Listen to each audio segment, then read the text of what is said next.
I may have told you guys this or not, but I grew up in the church. And when I got older, I didn't exactly stray, but I wanted to find out whether Christianity was for me or not. I was like, okay, well, is this really the real thing, the real deal? So I read a couple of books about other religions, other faiths, did my own little research and investigation. Now, I never fully strayed away, never actually left the church per se, but I wasn't fully committed. I sort of had one toe in the church and a half a toe out in uncertainty, out in the world.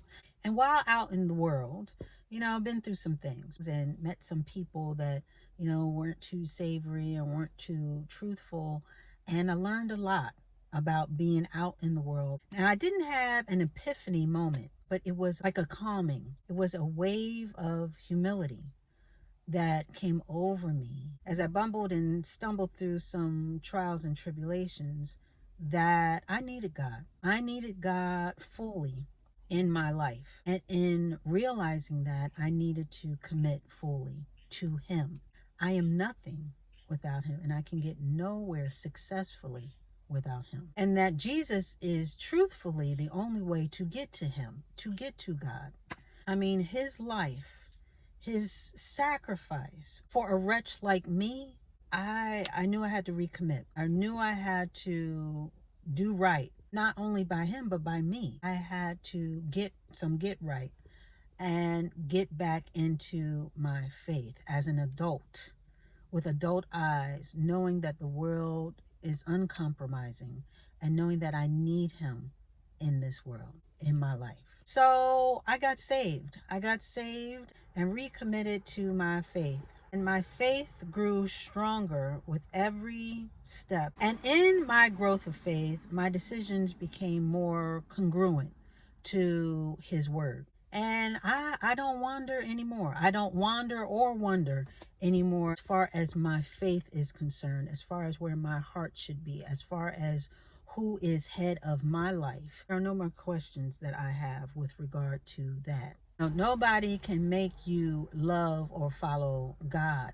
That has to be a heart change within you. You know what I mean? Because it's not just you saying, I do. No, it's a heart thing. His word is not to enslave you to a bunch of rules and keep you from living life. It is to free you from the bondage of worry, from the bondage of hate, unforgiveness, and bitterness, traumas, and things that you may have gone through life holding on to that you need to unpack. He can unburden all of that. Freedom from all of that.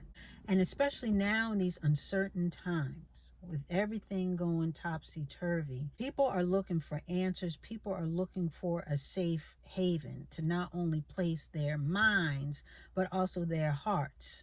And there's no other safer place but with God. He said that I will be with you even until the ends of the earth. That means no matter what you are going through, He will be there with you in the midst of until the end.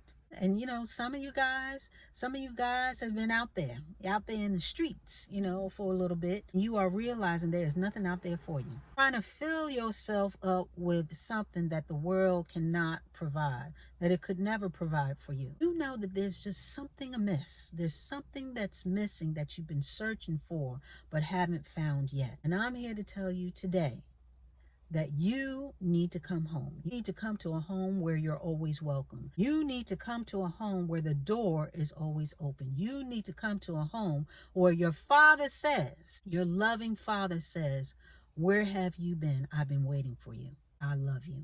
I love you no matter what.